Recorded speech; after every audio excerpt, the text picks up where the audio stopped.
प्रधानमंत्री नरेंद्र मोदी ने गुरुवार को स्वतंत्रता दिवस के मौके पर लाल किले की प्राचीर से लगातार 11वीं बार देश को संबोधित किया। मेरे प्यारे देशवासियों, इस कार्यक्रम में लोकसभा में नेता प्रतिपक्ष और कांग्रेस सांसद राहुल गांधी ने भी हिस्सा लिया। स्वतंत्रता दिवस समारोह के दौरान राहुल गांधी को ओलंपिक पद विजेताओं के साथ सबसे आखिरी पंक्ति या कहे लाइन में बैठे हुए देखा गया। सोशल मीडिया पर भी इसकी खूब चर्चा हो रही है। कांग्रेस ने राहुल की सिटिंग को लेकर सवाल भी पूछा है। दरअसल राहुल से आगे ओलंपिक पदक विजेता बैठे हुए नजर आ रहे हैं। वह जिस लाइन में बैठे हैं उसमें भी हॉकी टीम के कुछ खिलाड़ी उनके साथ बैठे हुए हैं। राहुल के पीछे 2 लाइनें और हैं जिसमें कुछ अन्य मेहमान बैठे हैं। यहाँ गौर करने वाली बात यह है कि 10 साल में पहली बार विपक्ष का कोई नेता स्वतंत्रता दिवस समारोह के लिए लाल किले पर मौजूद था। ऐसे में उसे पीछे बिठाए जाने पर विवाद हो गया है। हालांकि सरकार की तरफ से इस पूरे मामले पर बयान भी सामने आया है। राहुल गांधी को पीछे बैठाए जाने पर कांग्रेस ने आरोप लगाया है कि समारोह को लेकर भी राजनीति की जा रही है।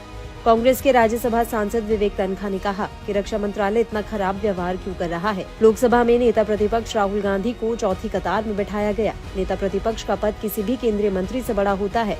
लोकसभा में वह प्रधानमंत्री के बाद आते हैं। राजनाथ सिंह जी, आप रक्षा मंत्रालय को राष्ट्रीय समारोह का राजनीतिकरण करने की इजाजत कैसे दे सकते हैं? आपसे इसकी उम्मीद नहीं थी। वहीं राहुल गांधी को बैठने की जगह यानी सिटिंग पोजीशन को लेकर हो रही राजनीति पर सरकार का भी जवाब सामने आया है। रक्षा मंत्रालय ने साफ किया है कि इस बार आगे की कतार ओलंपिक पदक विजेताओं के लिए अलॉट करनी पड़ी, जिसकी वजह से राहुल गांधी को पीछे की कतार में बैठना पड़ा। स्वतंत्रता दिवस कार्यक्रम आयोजित करने और बैठने की योजना बनाने की जिम्मेदारी रक्षा मंत्रालय की होती है। सूत्रों ने बताया है कि कुछ केंद्रीय मंत्रियों को भी इस बार पीछे बिठाना पड़ा है। वहीं प्रोटोकॉल के अनुसार लोकसभा में विपक्ष के नेता को हमेशा आगे की पंक्ति में सीट दी जाती है। इस बार आगे की पंक्ति में भारत के मुख्य न्यायाधीश DY चंद्रचूड़ और केंद्रीय मंत्री निर्मला सीतारमण, शिवराज सिंह चौहान, अमित शाह और S जयशंकर बैठे थे। वहीं स्वतंत्रता दिवस समारोह के दौरान कांग्रेस नेता राहुल गांधी को 5वीं पंक्ति में सीट दी गई। मल्लिकार्जुन खड़गे के लिए भी 5वीं पंक्ति में ही सीट रिजर्व थी, लेकिन वे गए नहीं। राहुल गांधी को पीछे बिठाने पर अब कांग्रेस भड़क उठी है। नरेंद्र मोदी एक छोटी मानसिकता के और बड़े छोटे दिल के आदमी है और इसका प्रमाण वो खुद ही बार बार दे देते हैं। एक बात और भी है कि छोटे मन के लोगों से बड़ी बातों की उम्मीद नहीं करनी चाहिए।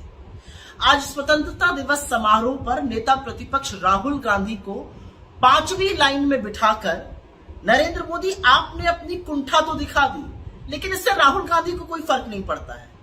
कोई फर्क नहीं पड़ता है कि वो 5वीं रो में बैठे या 50वीं रो में बैठे, वो जननायक है और उसी शिद्दत से लोगों के मुद्दे उठाएंगे जैसे वो उठा रहे हैं।